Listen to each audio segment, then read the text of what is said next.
Detailed within are alleged events which occurred during filming and production of the 1971 film Godzilla vs. Hedorah.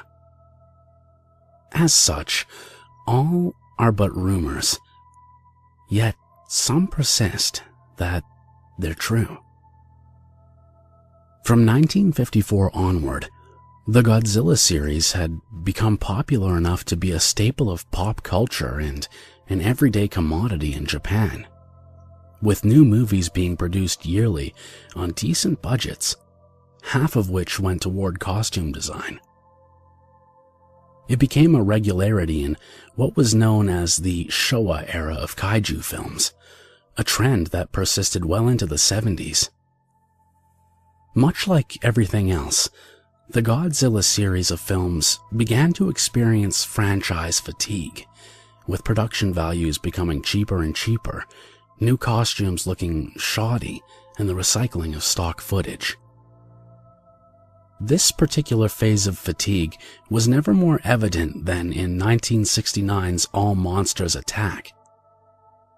The abysmal final product put the entirety of the Godzilla franchise on hold for a whole 2 years, allowing for the general public to forget about the disastrous film and enough time for the minds at Toho to regroup and eventually start work on another film.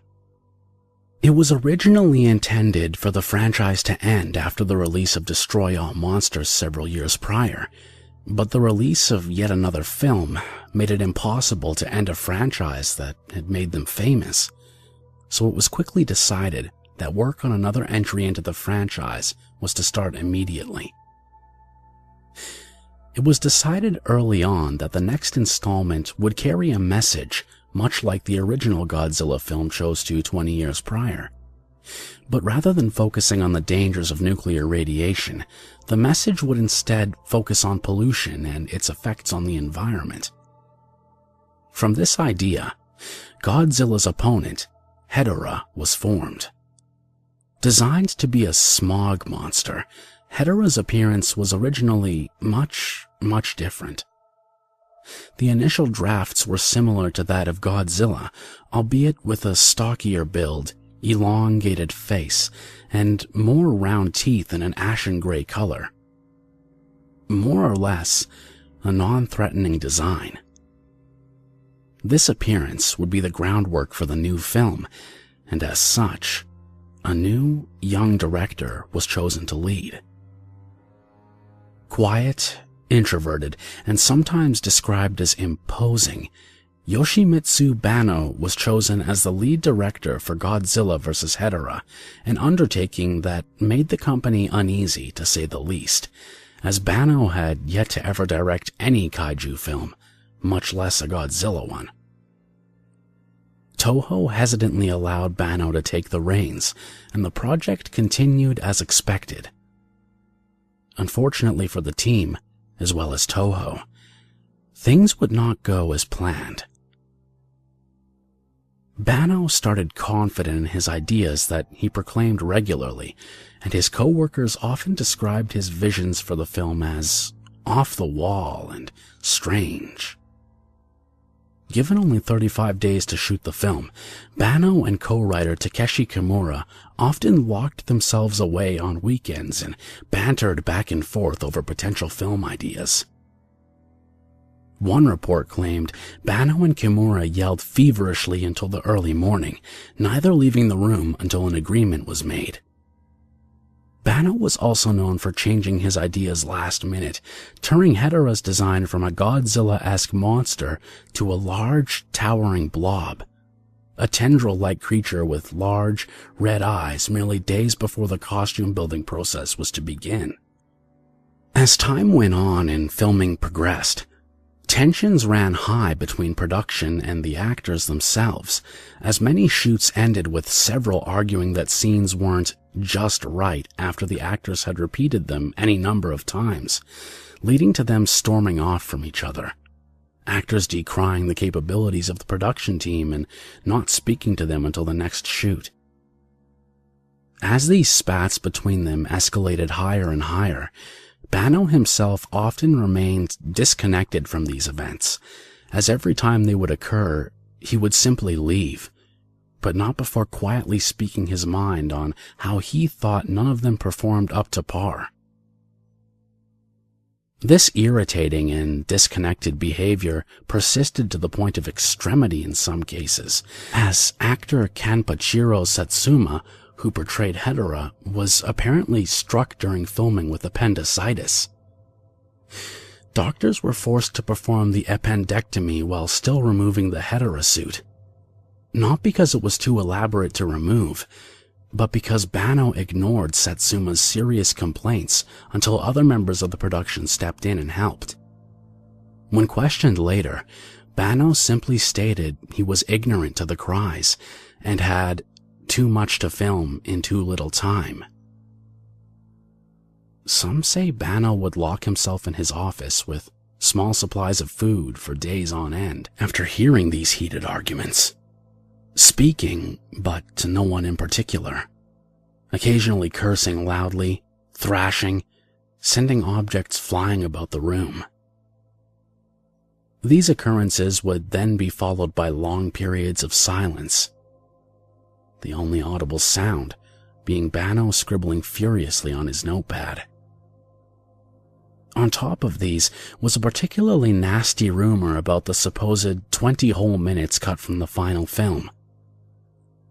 Around halfway through the film, Bano allegedly had several more scenes planned, which were described by others as disturbing and surreal imagery, much more so than in the final cut, that would have helped pad out the story and further finalize Bano's version of the film. Several examples of these alleged scenes were one in which Hedera crushes a family's home, the mother and son outside screaming as the father is trapped, crushed by the collapsing house in front of them.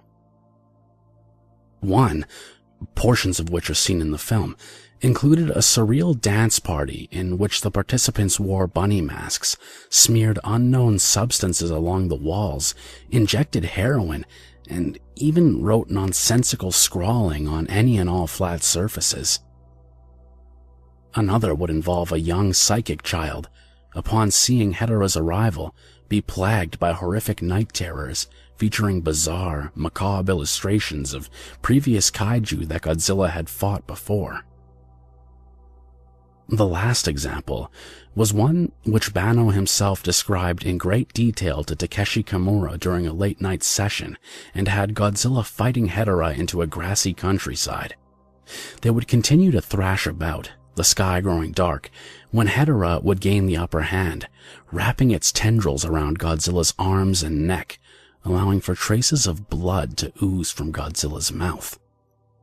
Bano excitedly exclaimed that the way that Godzilla would win would be to show a shot from behind Hedera, and to watch as Godzilla's hands tore through the back and then thrust outward, effectively tearing Hedera in two.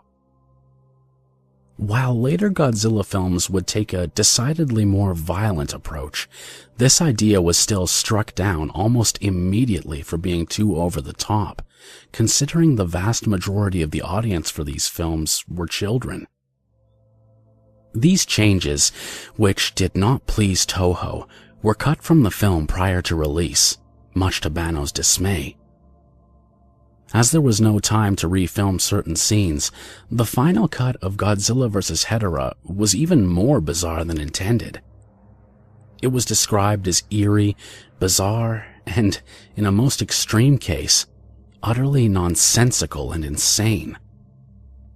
Bano himself, however, was extremely pleased with the results of the film, so much so that he began writing a sequel almost immediately. Tomoyuki Tanaka, who was a seasoned Godzilla director and also hospitalized during filming, went as far as to tell Bano that he had ruined Godzilla.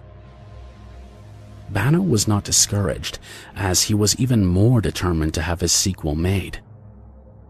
Despite his intentions, Bano was banned from directing another Godzilla film, as his extreme approach to filming had left several cast members hospitalized, as well as his dark ideas, which were deemed unfit for the series.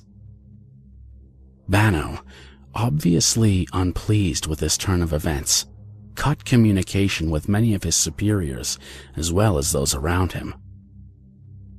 Many other projects were considered afterward, but Bano was scarcely heard from and never seen.